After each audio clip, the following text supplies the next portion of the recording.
Bismillahirrahmanirrahim. Assalamualaikum warahmatullahi wabarakatuh.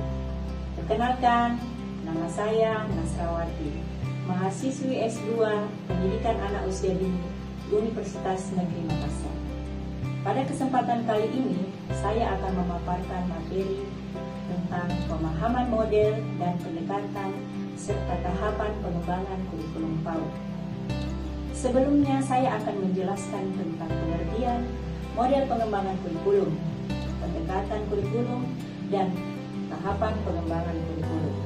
Yang pertama, model pengembangan kurikulum adalah model yang digunakan untuk mengembangkan suatu kurikulum, di mana pengembangan kurikulum dibutuhkan untuk memperbaiki atau menyempurnakan kurikulum yang dibuat untuk dikembangkan sendiri, baik dari pemerintah pusat, pemerintah daerah, atau sekolah.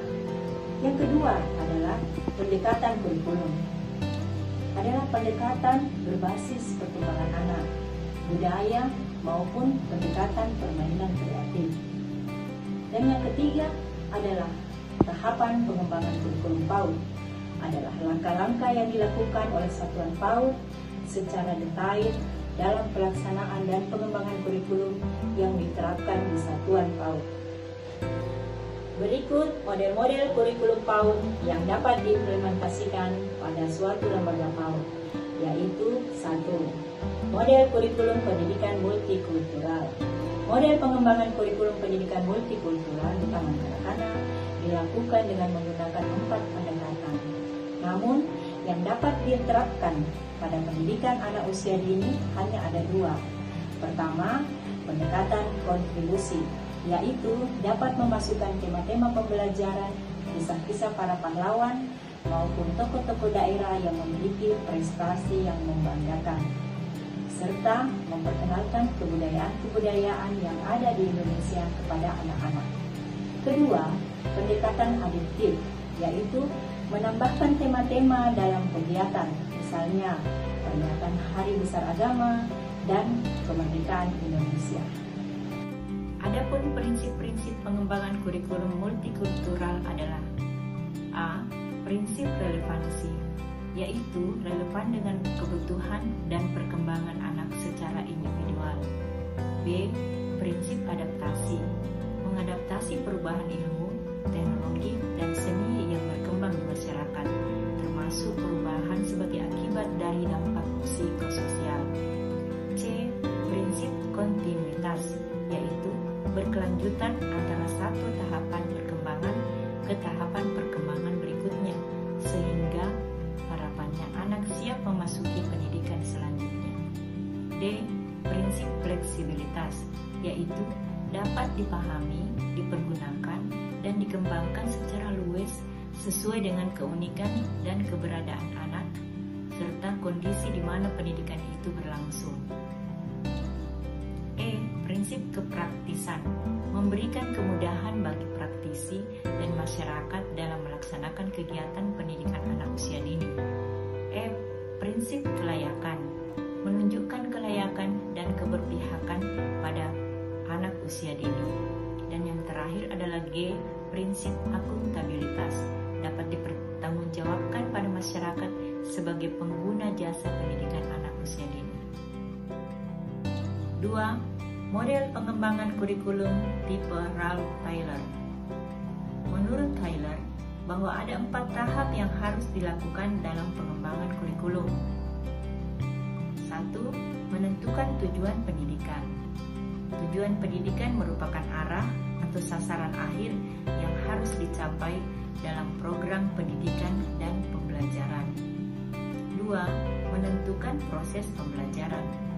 Dalam proses pembelajaran akan terjadi interaksi antara peserta didik dengan lingkungan atau sumber belajar yang tujuannya untuk membentuk sikap, pengetahuan, dan keterampilan sehingga menjadi perilaku yang utuh.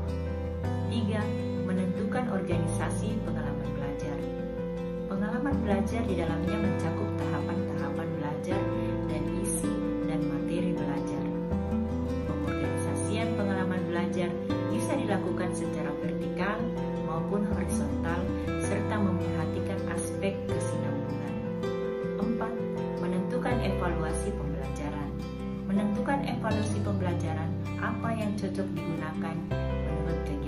lahir dari model Trainer. Ketiga, model pengembangan kurikulum Reggio Emilia. Model pembelajaran Reggio Emilia merupakan sebuah model pembelajaran yang mengarah kepada kepentingan dari anak itu sendiri secara seutuhnya. Prinsip model pembelajaran Reggio Emilia ada 6. Yang pertama, kurikulum emergen. Kurikulum dibangun berdasarkan minat anak-anak. Topik untuk pembelajaran diperoleh melalui pembicaraan dengan anak-anak. Yang kedua adalah proyek. Proyek merupakan suatu pembelajaran mengenal konsep secara lebih mendalam terhadap gagasan dan minat yang muncul dalam kelompok. Proyek dapat dilaksanakan selama 1 minggu atau dapat berlanjut sepanjang tahun pembelajaran. Sepanjang proyek, guru membantu anak-anak untuk membuat keputusan yang berkaitan dengan pembelajaran, seperti tata cara meneliti topik dalam pembelajaran. 3. Kerjasama atau kolaborasi. Memfokuskan pada keseimbangan antara pengembangan kemampuan individu dan keanggotaan kelompok. Keempat, guru sebagai peneliti. Selain aktif sebagai pendidik, peran guru yang pertama dan utama adalah sebagai pembelajar bersama anak-anak. Selain itu, guru juga merupakan peneliti. Dan sebagai peneliti, guru harus dengan seksama menyimak, mendengarkan, mengamati, dan mendokumentasikan pekerjaan anak-anak. 5. Dokumentasi. Serupa dengan portofolio, dokumentasi merupakan perekaman semua bukti proses pembelajaran yang memberikan gambaran ketika anak-anak sedang terlibat dalam pembelajaran atau ketika sedang melakukan sesuatu. Yang keenam adalah lingkungan. Dalam model pembelajaran Reggio Emilia, lingkungan dipertimbangkan sebagai guru yang ketiga. Para guru sangat berhati-hati dalam menata ruangan untuk pembelajaran anak, baik dalam kelompok kecil maupun kelompok besar, sekaligus ruangan untuk menata hasil karya anak. Dari uraian tadi, dapat disimpulkan bahwa adanya model-model pengembangan kurikulum tersebut memegang peranan penting dalam kegiatan pengembangan kurikulum. Dengan mempelajari model-model pengembangan kurikulum, maka dalam kegiatan pengembangan kurikulum akan terasa mudah. Pada saat ini, banyak ahli yang mengemukakan tentang model-model pengembangan kurikulum. Tetapi, setiap model pengembangan memiliki karakteristik yang berbeda.